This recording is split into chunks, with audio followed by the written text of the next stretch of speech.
What really happened with Snow White? And is there somebody that we can... Something is rotting in the Magic Kingdom, and it's not just the poison apple.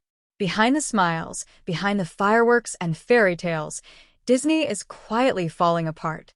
The studio that once built dreams is now dealing with its own nightmare. It all started with Snow White, the remake that was supposed to be Disney's grand return to glory, the crown jewel of their live-action empire. A movie meant to blend nostalgia and modern magic. But instead of a triumph, Disney got tragedy. What was meant to be a fairy tale revival turned into a box office horror story. Behind the glittering posters and million-dollar smiles, chaos was brewing. Rachel Zegler and Gal Gadot, two powerful names, two powerful women, were meant to be the face of modern Disney feminism, sisterhood, and strength. But soon, that sisterhood cracked. The whispers from inside the set were hard to ignore. Gal Gadot, usually calm and collected, had had enough. The bond that was meant to sparkle like diamonds had turned to ice. The reason? The project she had poured her heart into, the choreography, the rehearsals, the months of filming, had bombed. The numbers were brutal. $43 million domestic, $44. $3 million overseas. A grand total of just $87. $3 million worldwide on a $250 million budget. Even Joe Rogan couldn't resist taking a jab, calling the movie a magical disaster. Disney's crown jewel had turned into its heaviest stone. Oh, it doesn't look real at all. Yeah, and then they do all the work while she dances around being a leader or whatever. The script was Wait a screwed minute, from how the much start. did this cost? They should get Doge to look at this movie. They spent $250 million making that movie. This wasn't just any box office flop. It was historic. The lowest domestic debut for any live-action Disney remake ever. To put that in perspective, even 2019's Dumbo managed $45 million on opening weekend. A flying elephant outperformed a fairy tale princess. For Gal Gadot, that was the breaking point. The tension between her and Rachel wasn't new. It had been simmering since the start. Rachel was 23, passionate, outspoken, unfiltered. Gal was 39, polished, diplomatic, a mother of 4. One was the fire, the other, the calm before the storm. And when their worlds collided, sparks flew. But the real explosion came when Rachel's interviews started making headlines for all the wrong reasons.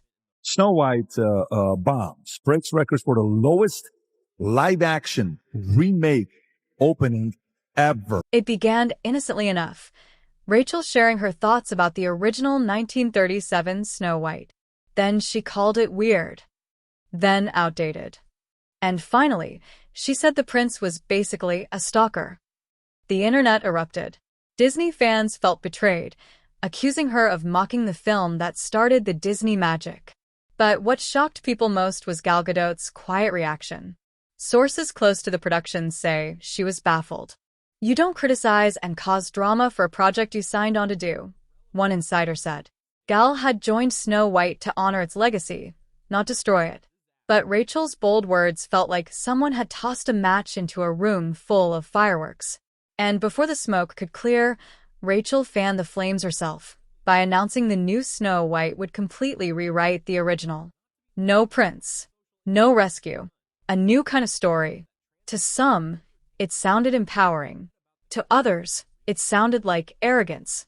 There's a big focus on her love story with a guy who literally stalks her. Yeah. Weird. Super weird. So we didn't do that this time. Generations had grown up dreaming to the song "Someday My Prince Will Come." So when Rachel dismissed that as outdated, fans didn't see empowerment, they saw insult. Online debates turned vicious. Comment sections flooded with anger. And while the chaos unfolded, Gal Gadot was still smiling for cameras, still giving diplomatic answers about strong female characters. Then an old clip resurfaced, Rachel admitting that the original Snow White scared her so much as a kid that she never cared to watch it again. That clip hit like lightning. Fans were no longer just annoyed, they were furious. And Gal, who had spent months praising the story's legacy, was quietly caught in the middle of a storm she never started. prince. She's not going to be saved by the prince, and she's not going to be dreaming about true love. She's dreaming about becoming the leader she knows she can be, and the leader that her late father told her that she could be if she was fearless, fair, brave, and true. Even as Rachel went off script in interviews, Gal stayed professional. But when award season rolled around, the tension could no longer be hidden. At the 2025 Academy Awards, the two actresses stood side by side on stage, glamorous, poised, and cold as ice. No eye contact. No shared smiles. Just two people pretending everything was fine. Fans watching from home didn't need body language experts to decode it. The feud was real. And just when things seemed to calm down, Rachel's alleged Instagram comment reignited the fire. She reportedly called Gal a professional pageant queen. To outsiders, it sounded harmless. But in Hollywood, that phrase cuts deep. It's code for your all looks, no substance. Insiders say Gal took it personally. The friendship, or whatever was left of it, was over. I was scared of the original cartoon. I think I watched it once and then I never picked it up again. I'm being so serious. Feud might have been survivable until real-world politics entered the scene. Rachel posted a bold political tweet during the film's promotional campaign, and it blew up fast. So fast, in fact, that producer Mark Platt reportedly flew to New York just to intervene. The goal? Get Rachel to delete the tweet and calm the storm. But Rachel refused. Instead, she doubled down, replying to fans, engaging in debates, and keeping the controversy alive. Her words didn't just spark online arguments, they triggered real-world consequences. Because Rachel and Gal held opposite views on the same global conflict, and suddenly, Gal found herself in danger. According to insiders, Disney hired extra security for Gal Gadot and her family. The company was panicking. The fairy tale had officially turned into a PR nightmare. To be able to tell her story and to get under her skin was an incredible process for me. I enjoyed it so much. But here's the twist. While Disney was protecting Gal, Rachel was facing a nightmare of her own, with no help. She revealed that people were showing up outside her apartment, screaming slurs and throwing insults. The hate had turned personal, real, and terrifying. And yet, there was no extra protection. No studio response. Nothing. Fans began asking the question everyone was thinking. Why was the company that built its image on kindness leaving its newest princess out in the cold? Disney stayed silent, but their actions spoke volumes. They started quietly reshuffling their promotional plans. The UK premiere was cancelled. Press events were split. Rachel and Gal began promoting separately, like two parents sharing custody of a broken fairy tale. At one event, Gal smiled for cameras at Disneyland. At another, Rachel performed in a castle in Spain, far away, far removed, and completely isolated. This wasn't marketing anymore. This was damage control. Breathtaking ambition may create magic that wraps its arms around our wildest imaginations. Here are the nominees for Best Visual Effects. And just when it seemed things couldn't get worse, critics turned their gaze on Gal Gadot herself. For all the talk about Rachel's controversy, fans began asking an uncomfortable question. Was Gal's performance actually any good? Online forums were brutal. One viewer wrote, "Gal's acting isn't something you watch, it's something you survive." Another said, "If you've seen one Gal Gadot movie, you've seen them all."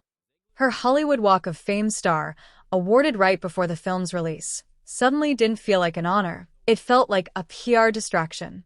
Critics accused Disney of trying to shift focus, to save face before the storm hit theaters. You can't help thinking that Disney's executives must have been wishing they could also give the star a poisoned apple that would set her to sleep. Clip 9. The fall of the fairy tale, and now, as the dust begins to settle, Disney's once glorious fairy tale lies cracked like a broken mirror. Gal Gadot's graceful silence hasn't stopped the whispers. Rachel Zegler's boldness hasn't saved her from backlash. Two women, once cast to represent empowerment, became symbols of division. And a studio built on dreams is now haunted by its own reflection. Because this isn't just about Snow White. It's about what happens when the magic fades, when the brand built on happiness starts to show its human flaws. One thing's for sure, in this story, There's no happily ever after. Only lessons learned in the harsh light of reality. They flew an executive, one of the producers, out to go visit personally with Rachel Zegler to say, could you please take that down? Because we understand you can have your political views, but those aren't really helpful. By this point, Disney's dream had turned into a full-blown nightmare. The studio that once built Magic Kingdoms was now trying to put out a wildfire of its own making.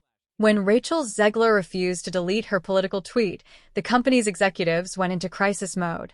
According to Variety, producer Mark Platt personally flew to New York to speak with her face-to-face. The mission was simple: calm her down, convince her to take the post down, and protect the brand. But Rachel wouldn't budge. She stood her ground, replying to fans, doubling down on her stance. What began as one tweet had now spiraled into an international PR disaster. And the consequences were real. Behind the scenes, Disney executives were scrambling. Rachel's outspoken support for one side in the Middle East conflict didn't just divide fans, it drew real-world hostility. The tension spilled into the lives of her co-stars. Gal Gadot, whose views stood on the opposite side, suddenly found herself in danger. Sources revealed that Disney quietly hired extra security for Gal and her family after threats began pouring in. The fairy tale kingdom was no longer safe. It was political, volatile, and deeply divided. By the time Snow White neared release, the storm had turned into a hurricane. The studio was exhausted, the stars were polarized, and the internet had turned every update into a battlefield. And just when everyone thought it couldn't get worse, Rachel revealed the dark side of her fame. She confessed that strangers were showing up outside her apartment, screaming slurs, throwing insults, and turning her real life into a twisted public spectacle. The hate had crossed the line from online outrage to real-world harassment. For a company that prides itself on protecting its image, Disney now faced a question it didn't know how to answer. Who protects the people behind the magic when the magic turns against them? Time and simultaneously wishing people would stop sending me death threats. And maybe that's a weird takeaway for this video. This is a life. By the time the dust settled, Disney's kingdom didn't look magical anymore. It looked broken. The studio that once painted dreams in color now found itself tangled in shades of gray, between loyalty, politics, and fear. And in the middle of it all stood two women who were supposed to represent everything Disney believed in, Gal Gadot and Rachel Zegler, now divided by silence, distance, and the weight of public opinion. When the storm of controversy reached its peak, Disney quietly made its most telling move. They gave Gal Gadot a team of bodyguards and private protection. Every public appearance was monitored. Every photo op was pre-approved. She was shielded, protected, and carefully guided through the chaos. But Rachel Zegler? She was on her own. No special protection. No public support. Not even a statement defending her safety. The same studio that once called her the new face of Disney's future had suddenly turned away. For Rachel, it was a painful silence, one that echoed louder than any hate comment ever could. She had carried the story, sung the songs, and faced the cameras, only to realize that when the world turned cruel, the kingdom she'd trusted had locked its gates. Fans noticed immediately. Social media exploded with questions Disney didn't want to answer. Why protect one actress and not the other? Why reward silence while punishing a voice? Why preach empowerment if your princess can't even speak without fear? Behind the scenes, the studio shifted into full-scale containment mode. The once glamorous Snow White press tour was re-engineered like a crisis operation. Public appearances were split, interviews pre-screened, and the two stars never shared the same stage again.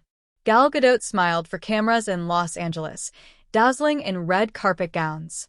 Rachel, meanwhile, was sent overseas, Spain, Italy, smaller markets, doing quiet performances, isolated interviews, and scripted Q&As. The magic was gone. Only the choreography remained. But the internet has a way of digging where the light doesn't reach. Soon, critics began turning their eyes toward Gal herself. Her regal smile and effortless charm weren't enough to hide a growing perception problem. One headline read, "Gal Gadot's beauty outshines her acting, and that's the issue." Another said bluntly, Her performance in Snow White is like glass, beautiful but fragile. For Disney, this was the worst-case scenario. Both its leading ladies were now lightning rods, one for controversy, the other for criticism. And then came the surprise. Gal Gadot received her Hollywood Walk of Fame star.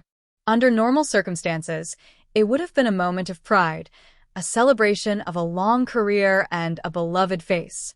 But this time, the timing raised eyebrows everywhere. It arrived just weeks before Snow White's release. To many, it looked less like an honor and more like a distraction, an attempt to generate positive headlines while the company's fairy tale burned in the background. Whispers spread fast. Was this Disney's way of redirecting attention? Was it a PR strategy dressed up as celebration? No one inside the company dared to say. Meanwhile, Rachel Zegler's social media silence grew heavier. She posted less, smiled less, and when she did speak, her tone carried exhaustion, the kind that comes from learning that fame isn't freedom, it's surveillance. The world had watched her rise as a symbol of modern Disney, but now she'd become a lesson, one the company would never admit publicly. Because behind the songs, the smiles, and the shimmering castles lies a truth few ever see. Fairy tales aren't built on magic, they're built on management. And when the curtain falls, what remains isn't always a happily ever after, it's the cost of keeping one alive. As for Gal and Rachel, their paths have split for good. One chose silence, the other refused it. Both paid a price for their choices. And Disney, once the master of dreams, now stands in the shadow of its own creation, wondering how the fairest story of them all turned into its darkest lesson yet. Because in Hollywood, even the brightest lights cast the longest shadows, and sometimes the villains aren't in the story, they're the ones writing it.